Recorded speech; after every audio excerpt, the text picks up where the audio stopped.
Saya pernah lihat video Bapak tentang yang rencana Bapak yang KPR untuk pekerja non formal. Karena saya sekarang sendiri adalah seorang freelancer, saya pengen tanya tentang skemanya Pak. Karena kan dulu pernah kejadian yang DP 0% itu ketika kampanye kan tidak dijelaskan ada TNC-nya, terms and condition-nya. Nah yang KPR untuk pekerja sektor non formal itu seperti apa skema hitungannya? Apakah sudah ada atau? Sebagai contoh, kredit motor, kredit mobil, wih mudah sekali. Betul nggak?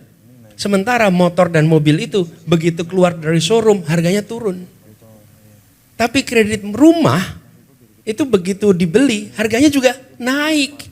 Kenapa kita untuk aset yang nilainya meningkat malah negara menghalangi, sementara akses pembiayaan untuk aset yang nilainya turun malah kita permudah.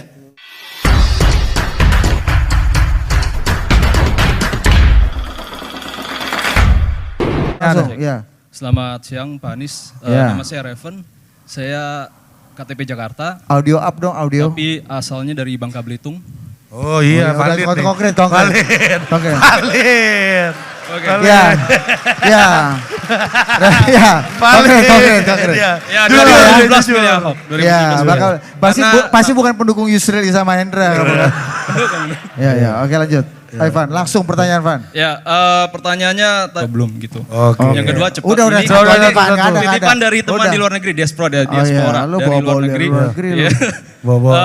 Bagaimana dari skala 1 sampai 10 berikan penilaian dan pandangan Bapak tentang dual citizenship policy, Pak? Nah, itu bagus. Apakah hal ini menjadi salah satu perubahan jika Bapak terpilih sebagai presiden? Iya. Sebagai mantan diaspora.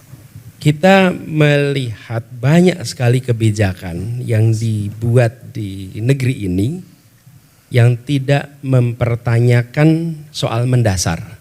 Apakah kebijakan ini memberikan kesetaraan kesempatan? Oke? Kebijakan itu udah turun-temurun aja.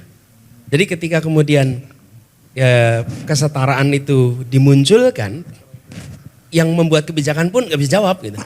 Pertanyaan misalnya, bagaimana pekerja mandiri tidak dapat kesempatan walaupun penghasilan lebih tinggi dibandingkan dengan pekerja yang kontrak.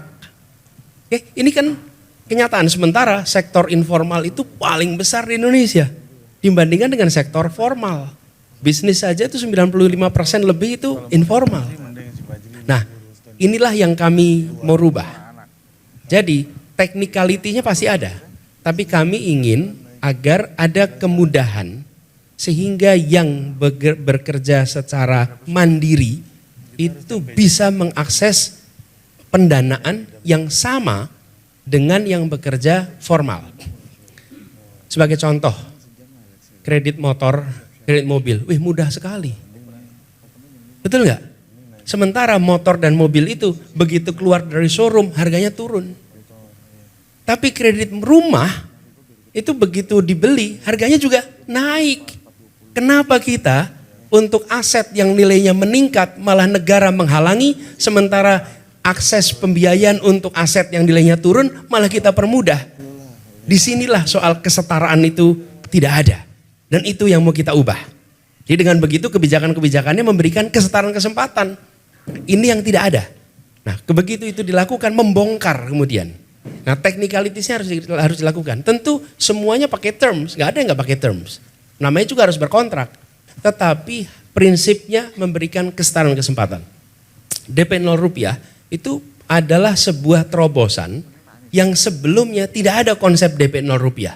Hari ini sekarang teman-teman kemana-mana, teman-teman menyaksikan tuh DP 0 rupiah di mana-mana. Jadi kami itu bangganya apa, bersyukurnya apa? Itu adalah sebuah pemecah tembok yang selama ini menghalangi orang-orang yang tidak punya DP untuk punya rumah. Jeder, hantam itu, berubah sekarang. Sekarang private sector pun membuat program DP 0 rupiah. Nah, begitu ini dikerjakan, coba saya misalnya, budayawan, seniman, nah mereka nggak punya kontrak itu. Kapan mereka bisa punya rumah kalau harus segalanya serba formal? Technicalities-nya ada, tapi begitu negara mengambil sikap, berikan itu, di bawah itu akan mencari caranya. Yang selama ini tidak ada perintah itu. Sehingga business as usual, bukan hanya itu, tidak dianggap sebagai masalah. Kita itu hidup di dunia ini, di Indonesia ini, menganggap semuanya sudah taken for granted. Begitu ada yang memberikan pertanyaan mendasar, baru kita mikir lagi, kenapa ya dulu begini ya? Even yang membuat keputusan pun mikir lagi, kenapa ya begini ya? Nah itu yang kami ingin bongkar. Dan begitu itu dilakukan, kami ingin tanya, kenapa motor boleh? Kenapa mobil boleh? Oke? Kenapa dibuat mudah? Kita buat yang sama untuk rumah. Sehingga warga Indonesia akan memiliki rumah sesuai dengan yang mereka inginkan. Nah, itu harapan kita ke depan ya. Gitu ya Bang.